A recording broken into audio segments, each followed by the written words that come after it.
రెడ్డి గారిని కలిసి పెండ్లి పత్రిక ఆహ్వానానికి తాడేపల్లి వస్తున్నామని చెప్పి నాకు నిన్న షర్మిలమ్మ గారి ఆఫీస్ నుంచి ఇంటిమేషన్ రావటం, ఇవాళ బహుశా 3:30-4 గంటల ప్రాంతంలో షర్మిలమ్మ గారు, విజయమ్మ గారు, వారి మిగతా కుటుంబ సభ్యులందరూ కూడా ముఖ్యమంత్రి గారిని ఆహ్వానించడానికి గన్నవరం వస్తున్నారని చెప్పి తెలిసి మేమందరం కూడా వెళ్ళి విజయమ్మ గారిని, షర్మిలమ్మ గారిని రిసీవ్ చేసుకొని ముఖ్యమంత్రి గారి ఇంటి వరకు వెళ్ళి ఆ పెండ్లి పత్రిక ఆహ్వానం అయిన తర్వాత మళ్ళీ తిరిగి వాళ్ళందరినీ కూడా గన్నవరం ఎయిర్పోర్ట్ వరకు కూడా సాగనంపే కార్యక్రమానికి ఇవాళ మేము చేయటం జరుగుతాం అని చెప్పి తెలియజేసుకుంటాం.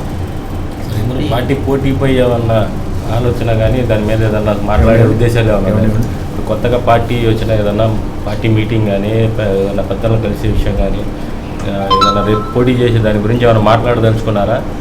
లేకపోతే నిన్ననే షర్మిలమ్మ గారు కూడా దాని మీద చాలా క్లారిటీగా చెప్పడం జరిగింది. అది కూడా నేను కూడా చూశాను ప్రెస్లోనే. 2-3 రోజుల తర్వాత కాంగ్రెస్ పార్టీలో చేరిన 2-3 రోజుల తర్వాత పూర్తి వివరాలతోటి నేను బయటకు వస్తానని అమ్మ చెప్పడం కూడా చూశాను. కాబట్టి ఇది మాత్రం నాకు తెలిసినంత వరకు కూడా పూర్తిగా వివాహానికి సంబంధించినటువంటి ఆహ్వానానికి రావడం జరుగుతుందని చెప్పి నేను భావిస్తాను. సార్ మీరు వెళ్తున్నారు సార్ సీఎం ఇంటికి? నేను షర్మిలమ్మ గారితో పాటు వెళ్తామండి, విజయమ్మ గారితో పాటు వెళ్తాను, సీఎం ఇంటికి దాంతో పాటు వెళ్తాను. సరే ఈ విషయం పక్కన పెడతాం. మ్యారేజ్ అసలు మంగళగిరికి సంబంధించి ఇప్పుడు మీరు పదవి మారిన సీటు మారలేదు, అదే తరహాలో మంగళగిరిలో మళ్ళీ మీరే పోటీ చేస్తారనేది ఒక వాదన ఇప్పిస్తాను పార్టీ మారినప్పుడు. దాని మీద క్లారిటీ ఏంటండి? అంటే నేను ముందే చెప్పున్నానండి, షర్మిలమ్మ గారి బాటలో నేను నడుస్తాను అని. దానికి ప్రధాన కారణం మేమందరం కూడా కాంగ్రెస్ పార్టీ నుంచే వచ్చిన వాళ్ళం.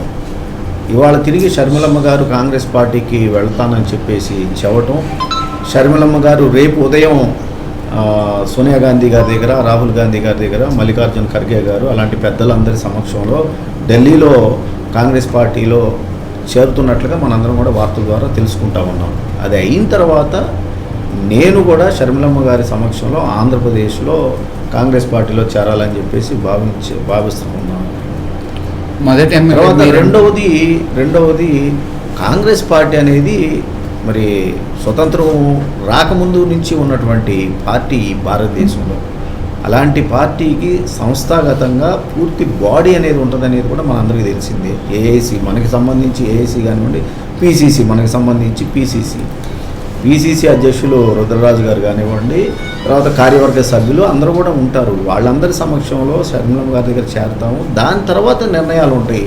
సాధారణ ఎన్నికల సమయాల్లో మరి 175 స్థానాలకి, అదే అసెంబ్లీ స్థానాలకి, అదేవిధంగా 25 పార్లమెంటు స్థానాలకు కూడా కాంగ్రెస్ పార్టీ పోటీ చేస్తుంది. కాబట్టి దాంట్లో ఆ రోజు ఆ పెద్దలు ఎలాంటి నిర్ణయాలు తీసుకుంటే ఆ నిర్ణయాలకు కట్టుబడి ఉంటాం అనేది కట్టుబడి ఉండాలని నేను భావిస్తాను. సార్ ఒకవేళ మేడం గారు గోహెడ్ అని మిమ్మల్ని అన్నారు, గోహెడ్ మీన్స్ మీరు మంగళగిరి పోటీ చేయండి అని అదే అన్నా అండి. మేడం గారు, షర్మిలమ్మ గారు అనాలన్నా ఎవరు అనాలన్నా ఒక కమిటీ కూర్చొని నిర్ణయాలు తీసుకుంటారు కదా, ఆ నిర్ణయాల ప్రకారం వెళ్తామని చెప్పేసి నేను తెలియజేసుకుంటాను.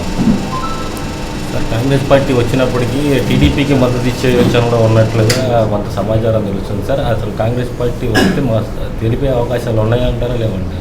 నాకు తెలియదండి, అలాంటిది ఉండదని చెప్పేసి నేను వ్యక్తిగతంగా భావిస్తా ఉన్నాను. కాంగ్రెస్ పార్టీ టీడీపీ పార్టీ కలుస్తుందని చెప్పి నేనైతే భావించట్లేదు. వ్యక్తిగతంగా అలా ఉంటుంది అని చెప్పి నేనైతే అనుకున్నాను. సార్ మీరు షర్మిల గారితో కలిసి నేను నడుస్తారంటున్నారు. దట్ మీన్స్ ఏంటంటే 170 నియోజకవర్గాల్లో మీరే మానిటరింగ్ చేస్తారా, ఓన్లీ మంగళగిరి కేంద్రంగా పనిచేస్తారు? అదే అంటున్నా ఉన్నా, నేను కొత్తగా చేరబోతా ఉన్న పార్టీలో ఇంకా చేరలా.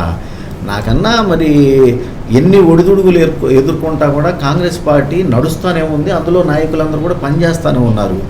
వాళ్ళ తర్వాత వరుసలోనే ఉంటాను, కానీ వాళ్ళకన్నా ముందు వాళ్ళతో సమానంగా ఉండాలని కోరుకోవడం కూడా కరెక్ట్ కాదనేది నా భావన.